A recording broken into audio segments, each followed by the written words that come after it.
मन के हारे हार है, मन के जीते जीत। मन जो कि बहुत चिंताओं में डाले रखता है। कभी तो ये चिंता होती है कि आज मैं जवान हूँ, कल बुढ़ेपा आ गया तो मैं क्या करूँगा। कभी होता है कि आज मैं अगर सफल हूँ, कल असफल हो गया तो क्या होगा। बहुत सी इच्छाएं, तृष्णाएं मन में बार बार उगजती है। आखिर मन है क्या? मन इच्छाओं और तृष्णाओं का रूप ही तो मन है। मन का अपना तो कोई रूप ही नहीं है। मन जो कि साधा जा सकता है, लेकिन संत महात्माओं की दया से क्या होता है कि एक युवक एक महात्मा जी के पास जाता है और उनको कहता है कि हे महात्मा जी, मुझे सच की तलाश है। मैं बहुत भटका हूँ सच की तलाश में, मुझे सच जानना है। तो महात्मा जी कहते हैं कि ठीक है, जैसा तुम्हें कहा जाएगा तुम वैसा ही करना। अगर तुम वचनों पे पूरा उतरोगे तो तुम्हें सच की तलाश अवश्य होगी, लेकिन इसमें पूरा जन्म भी लग सकता है। कर सकते हो ऐसे? तो युवक कहता है कि भगवान, मुझे सच की तलाश है तो मुझे तलाशना है सच। अगर ये पूरा जीवन भी लग गया तो भी कोई बात नहीं, आप जैसा बोलोगे मैं वैसा ही करूँगा। गुरुदेव उसे भजन देते हैं और कहते हैं कि यहाँ पर बहुत से जीव शिक्षा लेने के लिए आए हैं। मेरे बहुत से सेवक हैं जो शिक्षा लेने के लिए आए हैं। तुम्हें उनके लिए चावल कूटने हैं। तुम्हें एक कमरे में सुबह से लेकर शाम तक चावल कूटते रहना है, किसी से कोई बात नहीं करनी। और जब तुम थक जाओगे तो तुम अपने कमरे में जाकर सो जाना। वो युवक ऐसे ही करता है, सुबह से शाम तक चावल कूटता रहता है।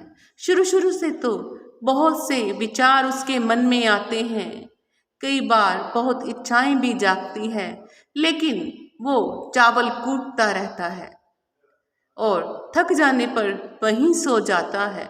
धीरे धीरे जो उसके पुराने विचार होते हैं वो उससे दूर होना शुरू हो जाते हैं। क्या होता है कि एक बार जो महात्मा जी होते हैं वो कहते हैं कि अब मेरे जाने का वक्त आ गया है, मैं अपना उत्तराधिकारी ढूंढना चाहता हूँ। अगर किसी में क्षमता है, जिसने आत्मज्ञान प्राप्त कर लिया हो, वो मेरे कमरे के बाहर कुछ लाइनें लिख कर चला जाए रात को। मैं सुबह उठकर उनको पढ़ लूँगा और देखूँगा कि किसे उत्तराधिकारी बनाना है। एक युवक जो कि अपने आप को बहुत ज्ञानवान समझता है, वो आता है और रात को दीवार पे लिखता है कि मन एक दर्पण है जिसके ऊपर बहुत सी इच्छाओं और तृष्णाओं की धूल जमा होती है। और जब मालिक नामदान देते हैं, गुरुदेव नामदान देते हैं, आत्मज्ञान होता है, तो उस आत्मज्ञान से वो धूल दूर हो जाती है और प्राणी मोक्ष को प्राप्त करता है। सुबह जब गुरुदेव ये लाइन देखते हैं तो कहते हैं कि किस मूर्ख ने ये लिखा है। लिखा तो बिल्कुल सही था, लेकिन क्या होता है, गुरुदेव कहते हैं कि वो मूर्ख मेरे सामने आए। जिसने ये लिखा था वो बहुत चतुर था, उसने अपना नाम नहीं लिखा, और जब गुरुदेव डांट रहे थे तब भी उसने नहीं बोला कि ये क्या लिखा है, मैंने लिखा है, जो भी लिखा है मैंने लिखा है। क्या होता है, इस बात की चर्चा सारे गुरुदेव जी के आश्रम में चलती रहती है। दो युवक, यहाँ वो चावल कूट रहा था, युवक वहाँ से निकलते हैं, यही चर्चा कर रहे होते हैं, तो वो हंसने लग जाता है चावल कूटने वाला।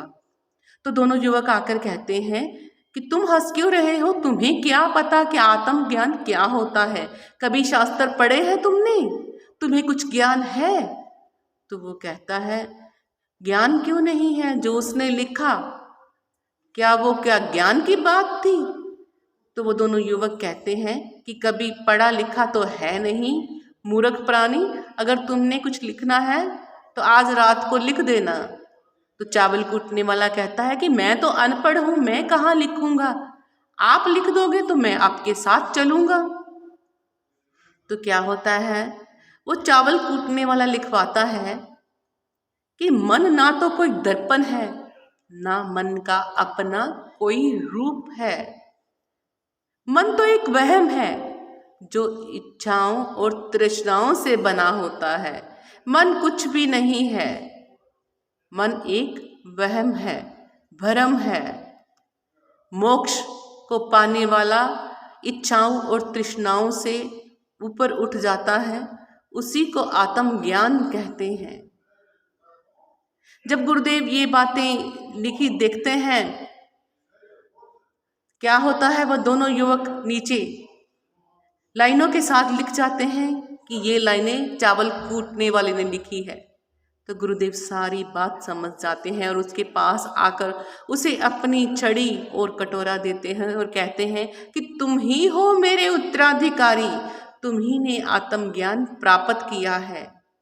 वो जो दूसरा युवक, उसने बातें लिखी तो थी आत्मज्ञान की, लेकिन उसे आत्मज्ञान था नहीं।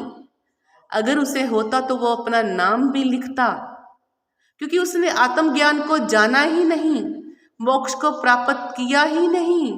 मोक्ष प्राप्त करना अपने मन को साधना होता है। तुमने चावल कूटने के साथ साथ अपने मन को भी साध लिया।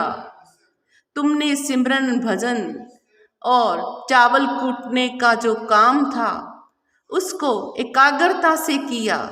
चावल कूटते कूटते एकाग्रता से भजन सिमरन करते रहे, मन में कोई ख्याल नहीं आया किसी बात के लिए भी। इसी को मोक्ष कहते हैं। जब बंदा गुरु का सिमरन लेकर बस एकाग्रता से सिर्फ उसी को ध्यान में रखता है, उसी को ही तो मोक्ष कहते हैं। तभी तो भगवान को प्राप्त कर सकते हैं। गुरुदेव कहते हैं कि तुम यहाँ मत रुकना। अगर सबको पता चल गया कि मैंने तुम्हें अपना उत्तराधिकारी बनाया है, तो यहाँ बहुत ज्ञानवान लोग हैं, बहुत शास्त्र पढ़ने वाले, समझने वाले बहुत महान लोग बैठे हैं, जो तुम्हें जीने नहीं देंगे, तुम्हें मार देंगे। तुमने आत्मज्ञान प्राप्त कर लिया है, तुम जाओ, कहीं भी जाओ, जहाँ जाओगे तुम्हें वहीं बहुत आत्मज्ञान पाने वाले शिष्य भी मिल जाएंगे। तो ये है महात्माओं का तप, जो लोहे को भी पारस बना देते हैं, अनपढ़ को ज्ञानवान बना देते हैं। वो चाहे तो क्या नहीं कर सकते। पूरा गुरु अपने शिष्य को कहाँ से कहाँ ले जाता है, खंडों ब्रह्मांडों में कायनात की दौलत दे देता है, जो कि परमात्मा को पाने वाली होती है। मालिक करे कि हम भी मूर्ख प्राणी उस मालिक की दया के पात्र बने। तो कैसी लगी आपको मेरी ये स्टोरी? अगर आपको अच्छी लगती है तो आप मेरे चैनल को सब्सक्राइब कीजिएगा, जिन्होंने अभी तक नहीं किया, लाइक और शेयर भी ज़रूर कीजिएगा। हम कल फिर मिलेंगे एक नई स्टोरी के साथ। ओके।